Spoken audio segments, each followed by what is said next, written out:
नमस्कार. डाकेता यूट्यूब चॅनलमध्ये तुमचं स्वागत आहे. पहा, आता इथं अशी म्हणजे काळी नरम नरम माती आहे.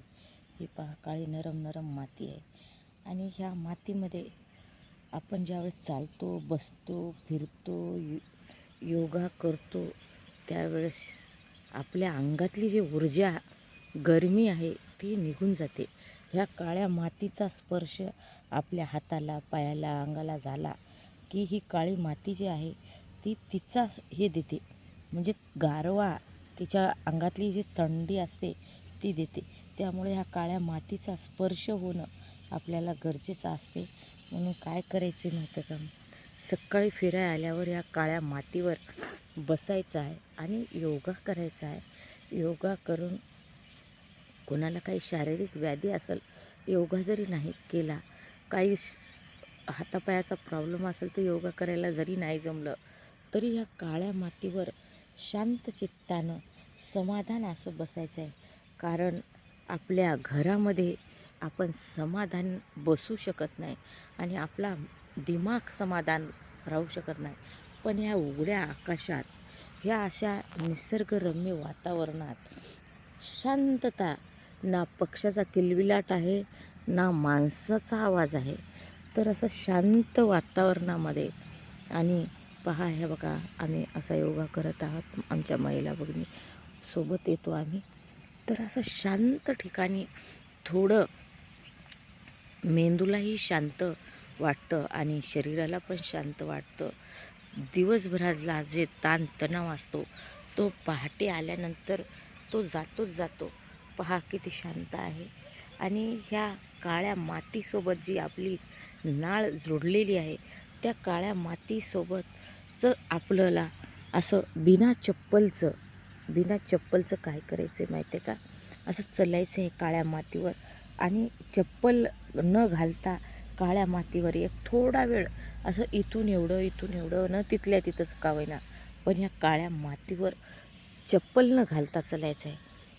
त्याचे पण फायदे आहेत.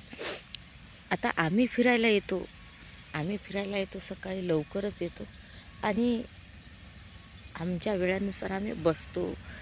मस्त शांत थंड हवेत शांत दिमाखानं योगा तो करून आणि घरी परत जातो.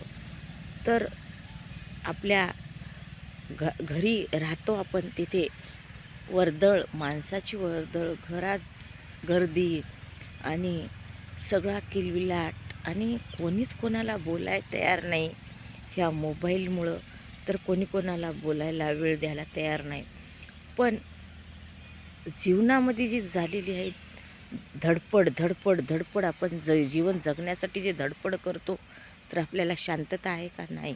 आणि शांतता कुठंतरी आपल्याला शांतता पाहिजे, म्हणून आपण शांततेसाठीच सकाळी फिरायला आलंच पाहिजे. आता बघा, दूर कुठंच कोणी नाही. आलेले असतील तर फिरायलाच आलेले आहे. मग त्यामुळं आपल्याला स्वतःला तर वेळ द्यायचाच आहे, फिरायला यायचं आहे आणि मन प्रसन्न करायचं आहे. आणि निरोगी जर राहायचं असेल तर ते एकमेव ठिकाण आहे पहा, की फिरायला येणे. आणि फिरायला आल्यानंतर तुम्ही, आता खूप जण म्हणतात की टाईम नाही हो, येत होतो तर पण टाईम नाही, घरचे कामं असतात. बरोबर आहे, पण फिरायला 8 दिवस आल्यानंतर जो तुम्हाला फरक जाणवल, तर तो तुम्ही लक्षात आणायचा आहे की फरक जाणवणारच आहे. वजन हळूहळू कमी होणार आहे.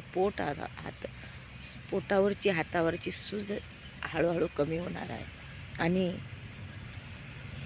आपलं सगळं प्रकृती चांगली राहणार आहे. त्यामुळं काय करायचं माहिती आहे का, आता काहीजण खाण्यापिण्यावर बंधनं आणतात, खात पीत नाहीत, पण फिरायला जात नाहीत. पण माझं तर मत असं आहे की खाल्लं पिलं तरी चालेल, पण फिरायला गेलं पाहिजे. कारण फिरायला गेल्यानंतर आपलं शरीर, आपली प्रकृती एकदम चांगली राहील आणि आपण स्वतःला वेळच दिला पाहिजे. आणि तुम्ही ज्यावेळेस या मोकळ्या आकाशाकडं बघत समाधान असं काळ्या मातीवर ज्यावेळेस बसता आणि योगा करता त्यावेळेस शुद्ध शुद्ध असं वातावरण आपल्याला मिळतं. आणि शुद्ध वातावरण मिळायला तयार आहे का हो? पण असं गावाच्या बाहेर मोकळ्या मैदानामध्ये शुद्ध हवा आहे, शुद्ध वातावरण आहे. म्हणून गावाच्या बाहेर मोकळ्या मैदानामध्ये शुद्ध हवा घ्या, शुद्ध ऑक्सिजन घ्या. हे पहा, इथे लिंबाचे झाडं आहेत 2. इकडे काय मोठे मोठे झाडं आहेत. आणि त्या मोठ्या मोठ्या लिंबाच्या झाडाची हवा आपल्याला सकाळी सकाळी मोकळ्या हवेमध्ये लागते आणि ऑक्सिजन मिळतो आपल्याला. आज आपल्याला शुद्ध हवेची खरंच गरज आहे. जशी अन्न पाण्याची गरज आहे तशी शुद्ध हवेची गरज आहे. डाकीताई यूट्यूब चॅनलवर जर पहिल्यांदा आला असाल तर ह्या डाकीताई यूट्यूब चॅनलला सबस्क्राईबर करायला विसरूच नका. आणि आपल्या प्रतिक्रिया देत राहा. आणि रोज प्रयत्न चालू आहे हो माझा व्हिडिओ टाकायचा. मी रोज टाकत आहे. रोज आपण व्हिडिओ बघायचा आहे वेळातला वेळ काढून. आणि जशी पाठीमागं तुमची साथ मिळाली तशीच मला समोर पण माझ्या डाकेताई यूट्यूब चॅनलला आपली साथ हवी आहे. आपण साथ देणारच आहात, आपण साथ द्यायचीच आहे. आणि रोज बघायचं आहे, रोज व्हिडिओ. मी रोज व्हिडिओ टाकत आहे पहा तुमच्यासाठी. तुम्ही रोज व्हिडिओ बघायचा आहे. चला भेटू लगेच दुसऱ्या व्हिडिओमध्ये पुन्हा.